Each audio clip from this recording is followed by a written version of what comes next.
जब रक्षक ही भक्षक बन जाए तो जनता क्या करे। तस्वीरें इस समय करनाल से दिखाई जा रही है, जहां पर समाज के कुछ लोग पहुंचे हैं क्योंकि नीलोखेड़ी में पुलिस कर्मियों द्वारा एक छात्र को बुरी तरह जलील किया गया, उसे बुरी तरह पीटा गया। और वो प्रैक्टिकल फाइल मुझे देने आया जब, और मैं अब अपने पॉलिटेक्निक गेट पे खड़ा था, दो पुलिसकर्मी सामने से आ रहे थे और उनको देखकर मैं अपनी बाइक साइड पे करने लगा और उन्होंने दारू पी रखी थी। दोनों ने होमगार्ड थे, वो विक्रम और दूसरे का नाम था बलवीर।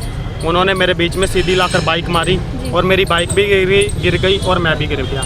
और जब मैं अपनी बाइक उठाने लगा उन्होंने मेरे से हाथापाई करी, गंदी गंदी गालियाँ दी मुझे और उन्होंने मेरे 2-3 थप्पड़ मारे। जब मेरी पगड़ी उतरी है मेरे केस खुल गए, वहाँ पे पब्लिक खड़ी थी और मुझे बहुत बेइज्जती महसूस हुई। तब उनसे मेरी हाथापाई हुई। फिर और पुलिसकर्मी आ गए, वो मुझे चौकी में पकड़ के ले गए। उन्होंने मुझे चौकी में ले जाकर बहुत बेरहमी से मारा पीटा, बाल नोचे मेरे, बोले तुम नकली सरदार हो, जातिवाचक शब्द बोले उन्होंने मुझे। और एक पुलिसकर्मी ने मेरे बाल खींचे, दूसरे ने 2 पुलिसकर्मियों ने टांगे पकड़ के उल्टा लटाकर मुझे डंडों से पीटा बहुत बेरहमी से। 8-10 पुलिसकर्मियों ने मुझे पीटा और SHO साहब ने पूरी गुंडागर्दी दिखाते हुए मुझे बोला इसको वहीं पे दोबारा पॉलिटेक्निक के चौक पे ले जाकर दोबारा फिर मुझे ला कर पीटा और दोबारा चौकी में ले जाकर मुझे थाने में ले गए। थाने में ले जाकर 3-4 खाली कागज़ों पे मेरे साइन करवाए उन्होंने। और जब रात को मेरा मेडिकल करवाने के लिए हॉस्पिटल ले गए, मेरे पे दबाव बनाया इन लोगों ने, बोला कि अगर तू डॉक्टर साहब को कुछ नहीं बताना कि तुझे पुलिस वालों ने पीटा है, तुझे तेरे शरीर पर कोई भी चोट है। इन्होंने दबाव बनाकर मेरा फर्जी मेडिकल करवाया। और अगले दिन जब मेरे को जज साहब के सामने इन्होंने पेश किया, बोल रहे थे तुझे और मारे पीटेंगे। इन्होंने मुझे बहुत टॉर्चर किया, अगर तू जज साहब के सामने बोलेगा तुझे सज़ा हो जाएगी, तुझे हम और मारे पीटेंगे।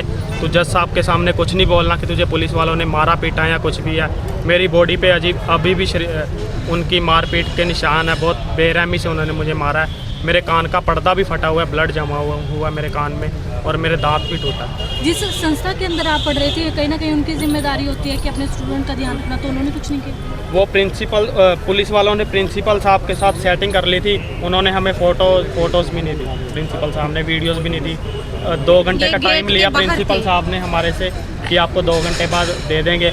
फिर बाद में उन्होंने पुलिस वालों से सेटिंग कर ली, वीडियो डिलीट करवा दी। सीसी कैमरे के खिलाफ भी कोई कार्रवाई नहीं? उनके खिलाफ हमने अभी प्रिंसिपल साहब के खिलाफ कोई कार्रवाई नहीं की, लेकिन हम जब FIR रिपोर्ट दर्ज करवाने गए पुलिस वालों के खिलाफ, उन्होंने FIR रिपोर्ट लिख तो ली है लेकिन ऑनलाइन नहीं की और ना ही मेरा मेडिकल लगाया उन्होंने। अब तक कोई कार्रवाई नहीं? अब तक कोई कार्रवाई नहीं हुई। मेरी कई नाइंसाफ़ी हो रही है मेरे साथ बहुत, और हमारी कहीं सुनवाई नहीं हो रही। तो आप नहीं थी मौजूद जब इस तरह से? मैं नहीं थी मौजूद, मैं बाहर थी, इसलिए मेरे बच्चे पर इतना उन्होंने बेरहमी से मेरे बच्चे को मारा है। अगर मैं होती तो मैं तो खुद वहाँ पे शहीद हो जाती। जब उन्होंने मेरे बच्चे की पगड़ी पे मुक्का मार कर मेरे बच्चे की पगड़ी उतारी है, मैं इस पगड़ी के लिए और जो जाति शब्द बोले उन्होंने, उसके लिए मैं तो वही शहीद हो जाती। ये मेरे बच्चे के इतने उन्होंने बालों से जूड़े से पकड़ के मेरे बच्चे को मारा है।